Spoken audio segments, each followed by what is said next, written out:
شبیر نے ملتان میں دو ایسے جوان بھائیوں کو دیکھا ہے جو اپنی ذہنی معذوری کی وجہ سے اپنے والدین کے لیے ایک زندہ لاش میں تبدیل ہو گئے تھے۔ غریب والدین نے اپنی بساط کے مطابق ان کا علاج کروانے کی بہت کوشش کی، لیکن پھر بھی ان کی حالت مزید بگڑتی چلی گئی۔ ذہنی طور پر جوان بیٹوں کی دیکھ بھال کرتے کرتے اپنی معذور ہاتھ تھک چکے تھے۔ ایک دن اچانک انہوں نے ایسا فیصلہ کیا جس پر عمل کرنا شاید ناممکن تھا۔ بوڑھی ماں انتہائی گھبراہٹ اور پریشانی کے عالم میں سیڑھیاں چڑھ رہی تھی۔ تیز تیز چلنے کی وجہ سے اس کا سانس پھولتا جا رہا تھا، لیکن وہ جلد از جلد چھت پر پہنچ جانا چاہتی تھی۔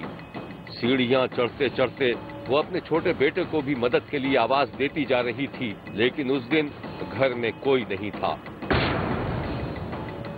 ماں کسی نہ کسی طرح چھت پر پہنچی تو ایک منظر دیکھ کر ٹھٹر گئی۔ چھت پر حفاظتی دیوار موجود نہیں تھی اور اس کا 26 سالہ ذہنی معذور بیٹا بالکل چھت کے کنارے خاموش بیٹھا ہوا تھا۔ ماں نے چھت پر پہنچتے ہی بیٹے کو آواز دی، مگر وہ اسی طرح گم سم بیٹھا رہا۔ ماں بیٹے کو آواز دیتے ہوئے احتیاط سے اس کی طرف بڑھ رہی تھی اور بیٹا گم سم بیٹھا ہوا تھا۔ ماں کو خوف تھا کہ کہیں اس کا بیٹا چھت سے چھلانگ نہ لگا دے۔ ماں جیسے ہی بیٹے کے قریب پہنچی، 26 سالہ وسیم تیزی سے اٹھا اور ماں سے دور بھاگنے لگا۔ نہ بیٹا، نہ میرا بچہ، دیکھ بات سن، نیچے چل، تیرا ابا تیرے لیے سائیکل لایا ہے، نیچے چل۔ تو مارے گی، میں نہیں دوں گا۔ نہیں میرا بیٹا، میں تجھے کیوں ماروں گی؟ ماں مزید محتاط ہو گئی تھی، وہ بالکل خاموش ہو کر ایک جگہ رک گئی۔ اسی دوران وسیم کا باپ بھی چھت پر آ گیا۔ باپ کو دیکھتے ہی اچانک 26 سالہ ذہنی معذور بیٹا اس کی طرف لپکا اور اس کے سینے سے لگ کر ماں کی شکایت کرنے لگا۔ نہ میرے لالا، تیری ماں تجھ سے پیار کرتی ہے۔ سائیکل لایا میرے لیے، نیچے چل، تیری سائیکل لایا ہوں۔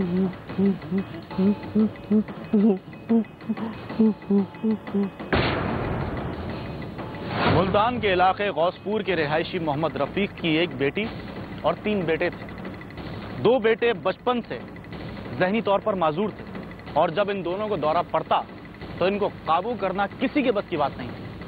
باپ نے اپنی بساط کے مطابق ان دونوں کا علاج کروانے کی بہت کوشش کی، لیکن بعد میں ان کا علاج کروانا بند کر دیا۔ ایک دن محمد رفیق اپنے گھر لوٹ رہا تھا کہ اس کی نظر گھر کے پاس ایک نالے پر پڑی جہاں لوگوں کی بھیڑ لگی ہوئی تھی۔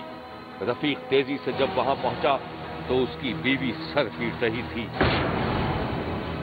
رفیق کا ذہنی معذور بیٹا نالے میں گرا ہوا تھا اور لوگ اسے نکالنے کی کوشش کر رہے تھے۔ یہ منظر دیکھ کر باپ کا دل کٹ کر رہ گیا۔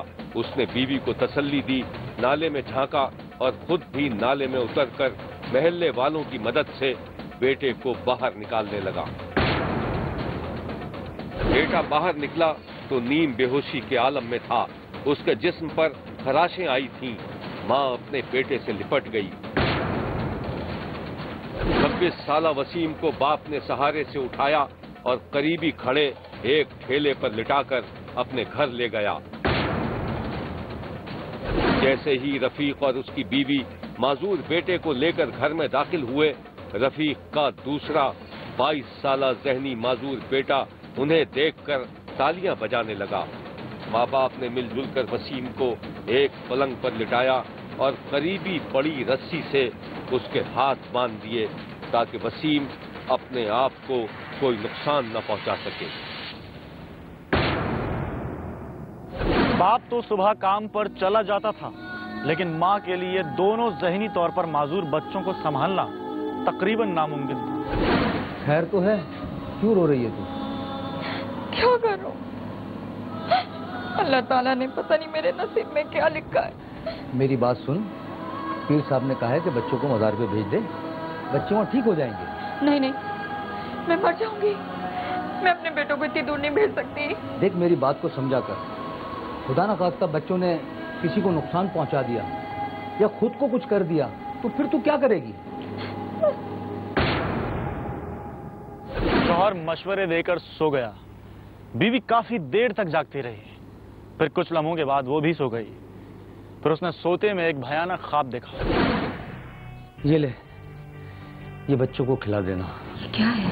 یہ دوائی پیر صاحب نے پڑھ کر دی ہے، کہتے ہیں کہ اسے کھلانے سے ہمیشہ کے لیے سکون مل جائے گا۔ سکون مل جائے گا؟ لیکن یہ ہے کیا چیز؟ یہ زہر ہے۔ ہم کہہ دیں گے لوگوں سے، ہم کہہ دیں گے کہ ہمارے بچے اچانک مر گئے۔ اچھا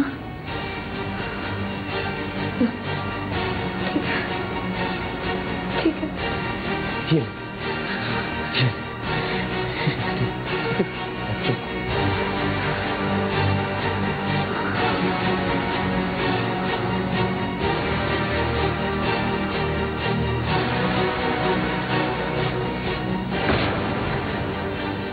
اس کہانی کی مزید تفصیلات ہم آپ کو دکھائیں گے، لیکن ایک بریک کے بعد۔ کہیں جائیے گا مت، کیونکہ کوئی دیکھے نہ دیکھے، شبیر تو دیکھے گا۔ ذہنی معذور بیٹوں کی ماں پڑیا لے کر بیٹوں کے کمرے میں چلی گئی اور پھر پانی کے گلاس میں زہر گھولنے لگی،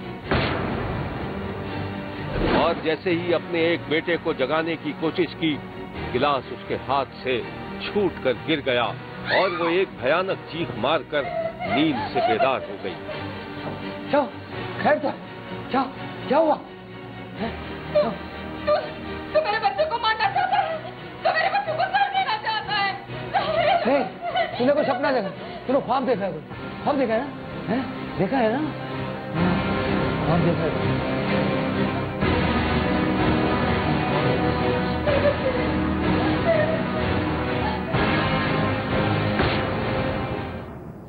اس واقعے کے بعد ذہنی طور پر معذور بچوں کے والدین کے پاس اب کوئی راستہ نہیں بچا تھا، یا تو وہ ان بچوں کو کسی مزار پر چھوڑ دیں یا کسی پاگل خانے میں داخل کروا دیں، لیکن ان والدین نے جو فیصلہ کیا اس میں آنسو اور آہوں کے سوا اور کچھ نہیں۔ لے، اس میں تالا بھی ہے، کیا ان کو باندھ دے؟ تو باندھے انہیں۔ دیکھ، میں نہیں کر سکوں گا، میرے ہاتھ کب کب آ رہے ہیں۔ مجھے معلوم نہیں تھا کہ تم اتنے کمزور دل کے نکلو گے۔ لاتے مجھے۔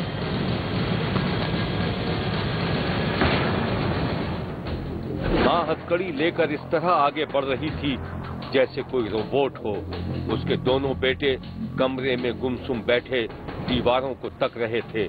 ماں کے آنے پر بھی وہ اپنی دنیا میں گم رہے۔ ماں ایک بیٹے کے پاس گئی، اس نے اپنے لخت جگر کی کلائی تھامی اور اس میں بیڑیاں پہنا کر انہیں تالا لگا دیا۔ بیڑی کی زنجیر کا دوسرا سرا دیوار پر لگے کھونٹے سے باندھ دیا۔ پھر وہ دوسرے بیٹے کی طرف گئی۔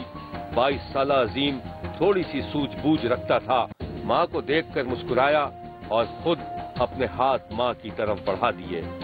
ماں کی آنکھوں سے آنسو ٹپکتے رہے اور وہ دوسرے بیٹے کو بھی باندھ کر خاموشی سے باہر نکل آئی۔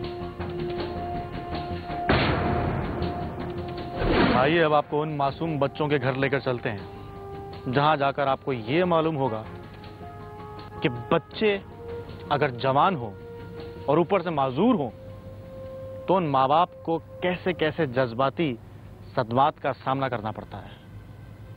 آپ بھی دیکھیے۔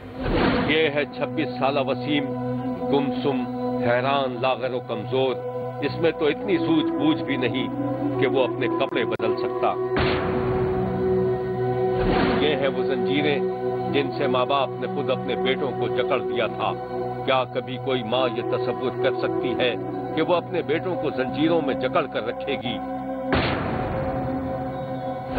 اور یہ ہے دوسرا بیٹا 22 سالہ عظیم، جس میں تھوڑی بہت سمجھ بوجھ تو ہے لیکن یہ بھی کچھ کرنے کے قابل نہیں۔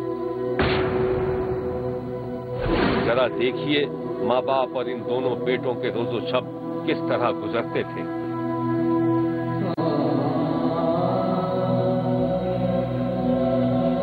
کون سے ماں باپ ایسے ہوں گے جو اپنی اولادوں کو کمرے میں قید رکھیں؟ ان بچوں کا ان کے غریب ماں باپ نے اپنی بساط کے مطابق علاج بھی کرایا، لیکن ان معذور بچوں کے باپ کو تو 2 وقت کی روٹی کمانا بھی جوئے شیر لانے کے مترادف تھا۔ میرا نام محمد رفیق ہے، میں غوث پورے میں رہتا ہوں۔ میرے 4 بیٹے ہیں، 1 بیٹی ہے، 3 بیٹے ہیں۔ 2 بیٹے میرے بیمار ہیں، علاج بڑا کرایا لاہور میں ہسپتال 6 مہینے کرایا، بہت علاج مہنگا، وہ کہتے ٹھیک ہو جائیں گے، کبھی کہتے نہیں ٹھیک ہوں گے۔ تو میری حکومت سے یہی اپیل ہے کہ وہ میرے بچوں کا علاج کرائیں تو بڑی مہربانی ہوگی۔ شبیر سوچتا ہے کہ اس ماں نے اپنے بیٹے کے لیے کیسے کیسے خواب دیکھے ہوں گے، سوچا ہوگا اس کے بیٹے علاج معالجے سے ٹھیک ہو جائیں گے تو ان کے سر پر صحرا باندھ دے گی، مگر شاید یہ سب قدرت کو منظور نہیں تھا۔ جی میرے 4 بچے ہیں، یہ 2 صحیح ہیں اللہ کے کرم سے اور 2 وہ ہیں صحیح نہیں ہیں۔ ان کا ہم نے بہت علاج کرایا ہے، تو علاج بہت مہنگا ہے۔ ڈاکٹر کبھی کہتے ہیں کہ صحیح ہو جائیں گے اور کبھی کہتے ہیں کہ یہ صحیح نہیں ہوں گے، اس لیے اب ہم علاج نہیں ان کا کر سکتے کیونکہ بہت مہنگی دوائیاں ملتی ہیں۔ تو ہم تو محنت مزدوری کا کام ہے ہمارا، اتنا ہمارے پاس پیسہ نہیں ہے کہ ہم ان کا علاج کرا سکیں۔ تو اب آپ ہماری یہ اپیل ہے کہ ان بچوں کے لیے کچھ اگر کر دیں ہماری امداد، تو چلو ان کا علاج ہو سکے تو ہمیں ہماری پریشانی دور ہو جائے کچھ۔ ان بدنصیب والدین کی خودداری کا یہ عالم رہا کہ کبھی کسی کے آگے ہاتھ تک نہیں پھیلائے، یہاں تک کہ محلے پڑوس والوں کو بھی خبر نہیں ہونے دی کہ ان کے پاس بچوں کے علاج معالجے کے لیے بھی پیسے نہیں تھے۔ اسی علاقے دے وچ بستی ہاسپٹل دے رہائشی صاحب اصل سمجھتے رہے کہ بچے انہاں دے تقریباً ٹھیک نے، جڑے بچے باہر انہاں دے ملتے سی، اندر جڑے بچے انہاں دے کول اس طرح نے رکھے ہوئے نے، وہ اج سانو اس چیز کا پتہ لگا، انہاں نے اج تک سانو کدی بھی انہاں دے والدین نے سانو نہیں دسیا۔ شبیر جب رفیق کے گھر سے لوٹ رہا تھا تو اس کی آنکھوں کے سامنے چمکتی زنجیریں تھیں جن سے 2 جوان بھائی بندھے ہوئے تھے۔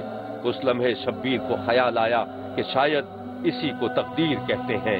شبیر کا کہنا ہے کہ اگر ان بچوں کا باپ صاحب حیثیت ہوتا تو شاید ان کا بہتر علاج معالجہ ممکن تھا، مگر شبیر کو معلوم ہے کہ غریبوں کی داد رسی کرنے والا کوئی نہیں۔ کس کو فرصت ہے کہ اس مجبور ماں کے پاس بیٹھ کر اتنا تو پوچھ لے کہ اے ماں تیری آنکھیں ہر وقت بھیگی کیوں رہتی ہیں؟ دیکھتے رہیے کیونکہ کوئی دیکھے نہ دیکھے، شبیر تو دیکھے۔ آپ نے مشہور گانے کے یہ بول تو ضرور سنے ہوں گے کہ وہ پری کہاں سے لاؤں تیری دلہن جسے بناؤں۔ گجرات کے رہائشی ایک 80 سالہ بڑے میاں کے احوال بھی کچھ ایسے ہی تھے۔ موصوف نے قسم کھا رکھی تھی کہ جب تک ان کے پسند کی اور ان کے معیار کی 70 سالہ بابا خادم حسین کے سامنے عورتوں کی تصویروں کا ڈھیر لگا ہوا تھا اور محلے کے 2 افراد ایک کے بعد ایک تصویر دکھاتے جا رہے تھے۔ بابا خادم حسین ان تصویروں پر ایک نظر ڈال کر ان سے منہ پھیر لیتا تھا اور تصویروں کو ایک طرف ڈالتا جا رہا تھا۔ جب ساری تصویریں ختم ہو گئیں تو ایک شخص برا سا منہ بنا کر انہیں سمیٹنے لگا۔ بابا خادم حسین کرسی سے اٹھ کر جانے لگا تو کمرے میں موجود دونوں افراد کو شرارت سوجی اور وہ مل کر بابا کو چھیڑنے کے لیے گانا گانے لگے۔ اسی دوران ایک شخص نے موبائل سے وہی گانا لگا دیا، وہ پری کہاں سے لاؤں تیری دلہن کسے بناؤں کہ گوری کوئی پسند نہ آئے تجھ کو۔ کچھ دیر تک یہ کھیل تماشا چلتا رہا اور پھر بابا خادم حسین نے غصے کے عالم میں دونوں افراد کو ناچنے سے منع کر دیا۔ اور بس کرو یار، بس کرو، میں نے کتنی دفعہ کہا ہے کہ میں نے شادی نہیں کرنی اور تم لوگ روزانہ یہ نئی نئی لڑکیوں کی تصویریں مجھے دکھانے لے آتے ہو، اور یہ میری شادی کی عمر تھوڑی ہے یار۔ ہم تجھے جانتے ہیں، تیری عمر اتنی تھوڑی ہوئی ہے، آدمی کبھی بوڑھا ہوتا ہے؟ دیکھو لڑکوں، میں 70 برس کا ہو گیا ہوں اور میں نے قسم کھائی تھی جب تک میری پسند کی عورت مجھے نہیں ملے گی میں نے شادی نہیں کرنی۔ بڑا شہزادہ گلفام ہے تو جو کسی پری کی تلاش میں ہے، یہ کیوں نہیں سوچتا تیرا آخری ٹائم چل رہا ہے، تیری دیکھ بھال کون کرے گا؟ اور جس نے پیدا کیا وہی دیکھ بھال کرے گا، تم لوگوں کو کیا فکر ہے بھائی میری؟ اچھا چل یہ بتا دے، ہاں تیری پسند کیا ہے؟ کسی میم سے شادی کرے گا کیا؟ بتا نا۔